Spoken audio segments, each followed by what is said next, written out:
The truth of the share market channel में आपका स्वागत है। मैं भवनीश अग्रवाल।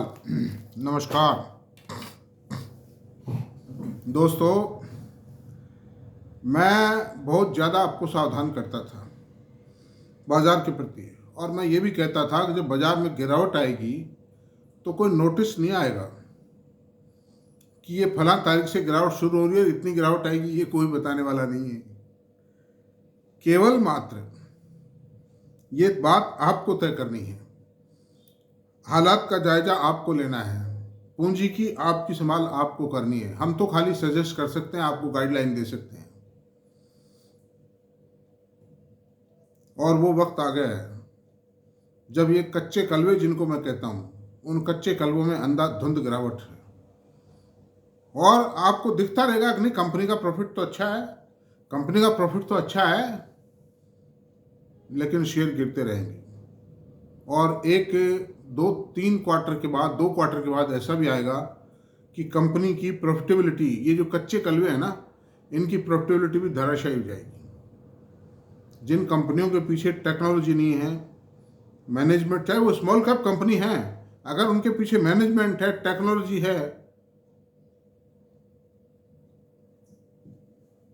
और ग्रोथ मोमेंटम बना रहेगा, ग्रोथ मोमेंटम बना रहेगा, उनमें मैनेजमेंट है, टेक्नोलॉजी है, और साहब जो है कि कंपनी के कैपेक्स प्लान्स हैं, तो उनमें ग्रोथ मोमेंटम बना रहेगा। उनमें घबराने की जरूरत नहीं। अगर वो टूट भी गए, वो शेयर दोबारा उठाएंगे।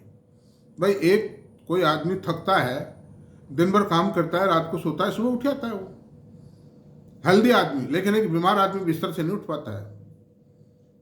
कई आदमियों में छुपी बीमारी होती है, कईयों में वो बताते नहीं है।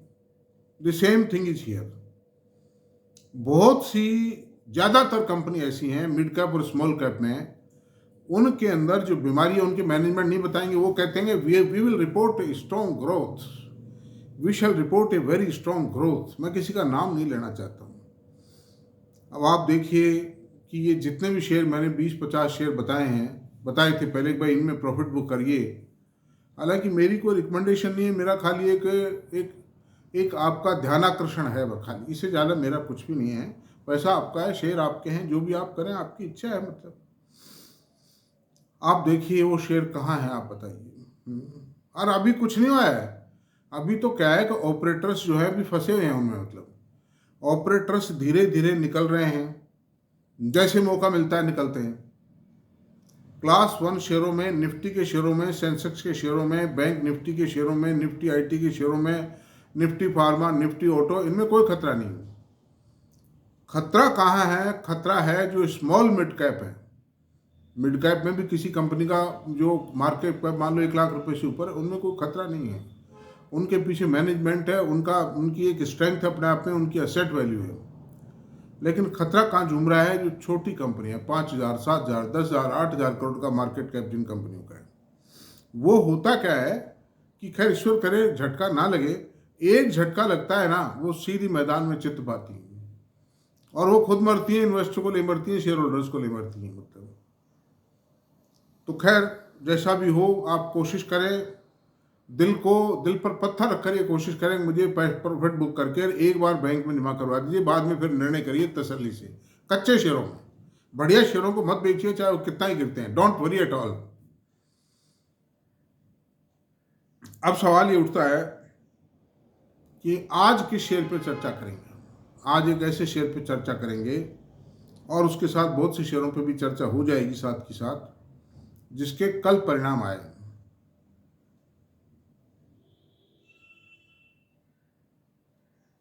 IREDA, IREDA, IREDA, IREDA, IREDA, Indian renewable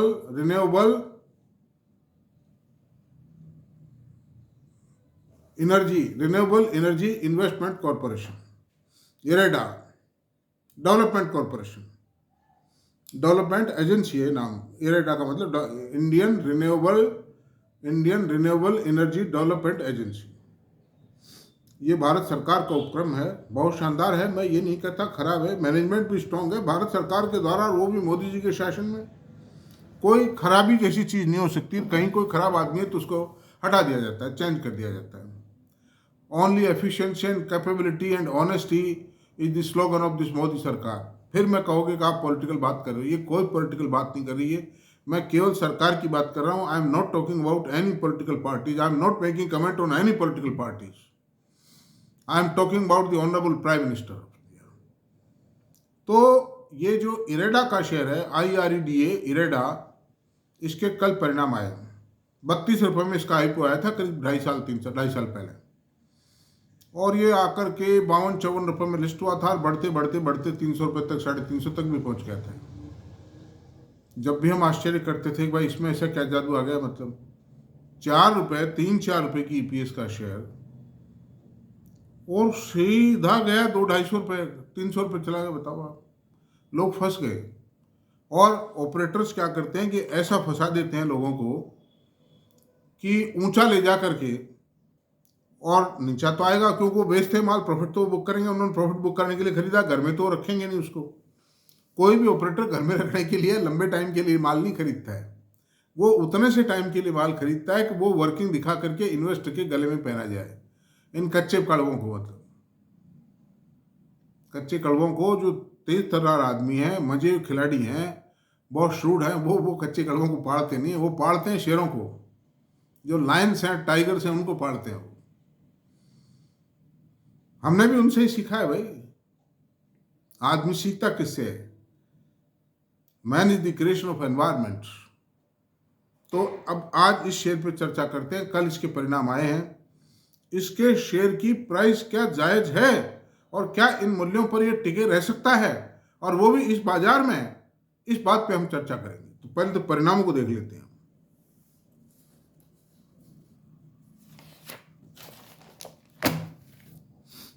परिणामों की बात यह है कि कंपनी का इस क्वार्टर में 1698 करोड़ रुपए का रेवेन्यू आया है। पिछले क्वार्टर में 1629 करोड़ रुपए था, और पिछले साल के सेम क्वार्टर में, यानी दिसंबर 2023 का जो क्वार्टर था, एंडिंग क्वार्टर था, उसमें 1252 करोड़ रुपए का रेवेन्यू था। तो इसमें कोई दो राय नहीं कि कंपनी की जो इनकम है, इंटरेस्ट इनकम वही मानिए, और तो क्या है इनके पास में, वो 35.62% से बढ़ी है ईयर ऑन ईयर, और क्वार्टर ऑन क्वार्टर 9.59% से बढ़ी है। तो it is a fair game, ये बढ़ी है, इसमें कोई शक की बात नहीं। अब आते हैं हम impairment, loss on impairment on financial instrument. इसका बड़ा शानदार नाम दे रहे हैं आजकल NBFCs। ये जो बेड डेट्स है ना, उसका प्रोविजन करने का नाम है ये, इम्पेयरमेंट ऑन फाइनेंशियल इंस्ट्रूमेंट, ये नाम है पूरा इसका, इम्पेयरमेंट ऑन फाइनेंशियल इंस्ट्रूमेंट। ये it is a provision for bad debts. इसमें इस क्वार्टर में 103.97 करोड़ रुपए का प्रोविजन किया गया है, और पिछले क्वार्टर में 33.35 करोड़ रुपए का प्रोविजन था, और पिछले साल के सेम क्वार्टर में 37.71 करोड़ रुपए का प्रोविजन किया था। अब माय डियर सर, देखना यह है कि ये जो प्रोविजन है, इम्पेयरमेंट प्रोविजन है, ये 3 टाइम कैसे हो गया है? 3 गुना इम्पेयरमेंट प्रोविजन होना, it is remarkable, it is considerable, it is a matter of worry, चिंता का विषय है। 3 टाइम इम्पेयरमेंट, निश्चित रूप से बैड डेट्स हैं जिनको कंपनी डिस्क्लोज नहीं कर रही है। ये सबसे बड़ा माइनस पॉइंट किसी भी फाइनेंशियल इंस्टीट्यूशन का है, तो वो ये है, बैंक का हो, NBFC का हो, ये सबसे बड़ा माइनस पॉइंट है कि ये जो प्रोविजन बढ़ रहा है, सब में नहीं बढ़ रहा, मैं इसकी बात कर रहा हूँ फिलहाल अभी। अब फाइनेंसिंग कॉस्ट प्रोपोर्शनेट बढ़ी है, वो मतलब प्रोपोर्शनेट ही बढ़ी है, जितना इनकम बढ़ी है उस हिसाब से फाइनेंसिंग कॉस्ट बढ़ी है, वो कोई चिंता की बात नहीं। नेट प्रॉफिट बिफोर टैक्स आया 538 करोड़ रुपए इस क्वार्टर में। इससे पिछले क्वार्टर में 459 करोड़ रुपए था, और उससे पिछली साल के सेम क्वार्टर में 386 करोड़ रुपए था। टैक्स कितना लगा? 158 करोड़ रुपए का लगा। इसमें से -45 करोड़ रुपए घटा देते हैं, यानी 113 करोड़ रुपए का टैक्स लगाया। तो टैक्स भी बहुत हायर साइड में टैक्स। और जो पिछले क्वार्टर में जो प्रॉफिट दिखाया था कंपनी ने, वो ज़बरदस्ती दिखाया था वो प्रॉफिट, क्योंकि कंपनी ने टैक्स का पेमेंट प्रॉपर नहीं किया था। 459 करोड़ रुपए पे 115 करोड़ रुपए का इनकम टैक्स बनता है, उस पर कंपनी ने केवल मात्र 59 करोड़ रुपए का इंटरेस्ट पेमेंट किया था, मतलब टैक्स पेमेंट किया था। तो the payment of tax was made in lesser quantity, consequently the profit was increased। तो ये जबरदस्ती दिखाया प्रॉफिट था, और इस क्वार्टर में प्रॉब्लम ये आई है, इसमें बढ़ाया है प्रॉफिट, 113 करोड़ का इनकम टैक्स चुकाया, इसमें पूरा चुका दिया। लेकिन पिछले क्वार्टर में जो कम चुका है उसका क्या होगा, वो कहीं ना कहीं तो देना ही पड़ेगा इस कंपनी को, बल्कि ब्याज और देना पड़ेगा उसके ऊपर। और तो दो डिफेक्ट हो गए, एक तो कंसीलमेंट ऑफ टैक्स है, number 2 provision for bad debts 3 time हो गया पिछले क्वार्टर्स के मुकाबले। नंबर 3 नेट प्रॉफिट 425 करोड़ रुपए है। तो प्रॉफिट की जो ग्रोथ परसेंटेज है वो तो ठीक है, इन लाइन है, वो तो 335 करोड़ 425 करोड़ का प्रॉफिट आया नेट प्रॉफिट, और पिछले क्वार्टर में 387 करोड़ रुपए का प्रॉफिट था, और पिछले साल के सेम क्वार्टर में 335 करोड़ रुपए का प्रॉफिट था। अर्निंग पर शेयर क्या आई, 1.58 आई, पिछले क्वार्टर में 1.44% आई, और पिछले साल के सेम क्वार्टर में 1.38 थी। तो यहां आकर के चक्कर है, आप ये देखिए, यहां आके ये चक्कर ये पड़ा है कि प्रॉफिट में जो ग्रोथ है 425 बटा 335, एक तो नेट प्रॉफिट जो है सेल कंपनी की 35 पर बढ़ी है, लेकिन जो नेट प्रॉफिट है पिछले साल के मुकाबले वो 26.86% बढ़ा है। तो ये टैक्स वैक्स में इनमें हेरा फेरी की जा रही है, कहीं ना कहीं आगे पीछे देंगे, कुछ करेंगे, कोई ना कोई प्रभाव आएगा। एक्चुअल जो ईमानदारी की जो इनकम है, ग्रोथ है, वो 26% है प्रॉफिट। अच्छा, ईपीएस के अंदर भी देख लेते हैं, 1.58 इस क्वार्टर की ईपीएस है, और पिछले साल की थी 1.38। कितना आया, 14.49% की ग्रोथ आई है प्रॉफिट में, ईपीएस बढ़ी है टोटली। ये क्या है, ये तो कुछ भी नहीं है, 14% की बढ़त। तो ये जो 35% की ग्रोथ का नारा दिया जा रहा है, ये गलत है। तो सामने कंपनी की खुद की बैलेंस शीट देख लीजिए, रिजल्ट आए उसको देख लीजिए, मैं नहीं कह रहा हूं मेरी तरफ से। 1.38 1.58 पे भाग दीजिए 1.38 का 1.38, ये केवल मात्र 14.49% आता है। 14.5% की ईपीएस ग्रोथ है, नेट प्रॉफिट में 26% ग्रोथ है। अब ये भी क्या हुआ, या तो ये इक्विटी बढ़ी है, कोई ना कोई इक्विटी बढ़ी है, इसलिए डाउन आया है, ये मतलब ये है। और प्रॉफिट में भी 26% की ग्रोथ है, जबकि सेल में कंपनी के रेवेन्यू में वाकई 35% ग्रोथ है। तो profit margin are coming down. On the other hand bad debts का खतरा बढ़ रहा है। अच्छा, अब आप देखिए, कॉस्ट ऑफ बोरोविंग कम हुई है, कॉस्ट ऑफ लोन असेट्स बढ़ी हैं, इंटरेस्ट स्प्रेड बढ़ा है, नेट इंटरेस्ट मार्जिन बढ़े हैं, और प्रोविजन कवरेज रेशियो घटा है। ये क्यों घटा, जब एक तरफ तो आप प्रोविजन बढ़ा रहे हो और दूसरी तरफ प्रोविजन कवरेज रेशियो को घटा रहे हो? How it is possible? It is only a practice and it is only a tactics to show the higher profits. ये क्या बात हुई, मतलब एक तरफ तो आप मतलब प्रोविजन बढ़ा रहे हो और दूसरी तरफ प्रोविजन कवरेज रेशियो को घटा रहे हो? How it is possible? It is a mockery of the system, financial setup, financial accounting system की एक मॉकरी है ये, तो मतलब दैट्स ऑल। अब इस कंपनी की जो इक्विटी है वो 2688 करोड़ रुपए है, इसको कैटर करना कोई आसान काम नहीं। और उसके ऊपर आप देखिए, असेट अंडर मैनेजमेंट केवल मात्र 68,046 करोड़ रुपए की, 2600 करोड़ की इक्विटी पर 68,000 करोड़ रुपए की मतलब असेट अंडर मैनेजमेंट होना, यही एक मतलब ताज्जुब की बात है। दूसरी बात, 31/12/23 को यानी पिछले साल में इस कंपनी की जो असेट अंडर मैनेजमेंट थी 49,767 करोड़ रुपए थी। ये कंपनी अल्टरनेट एनर्जी को, यानी solar project, wind project, wind power project, solar power project और ये हाइड्रो प्रोजेक्ट, इनको फाइनेंस करती है।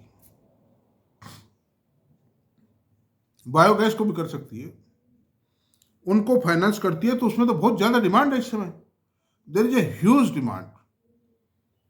लेकिन इनकी जो असेट अंडर मैनेजमेंट है वो 49,767 करोड़ से बढ़कर 68,046 करोड़ रुपए है। तो there is a 36.72% growth in the asset under management, which is a very poor growth in these circumstances when there is a exorbitant demand in the alternate power sector. और ये 68,000 करोड़ की असेट अंडर मैनेजमेंट से मान लीजिए 1 लाख करोड़ भी हो जाए तो ये 2700 करोड़ रुपए की पेड अप इक्विटी को कैसे कैटर कर पाएंगे। 100% ग्रोथ आनी चाहिए अंडर दीज सर्कमस्टेंसेस। लेकिन इनकी सीमाएं, इनको डेट इक्विटी रेशियो और वो कई चक्कर हैं, मतलब इसमें उस चक्कर में लोन, इनका तो पैसा है नहीं, ये तो ना गवर्नमेंट ऑफ इंडिया ने पैसा दिया है, पैसा है बैंकों से बोरोड है या फॉरेन से बोरोड है, विदेशों से भी लाते हैं पैसा। तो फॉरेन की जो फंडिंग रेट है वो बहुत तेज है इस समय, क्योंकि अमेरिका की ब्याज की दरें बहुत ज़्यादा है। ऐसी सूरत में ये कंपनी चमकता सूरज मुझे नज़र नहीं आता है।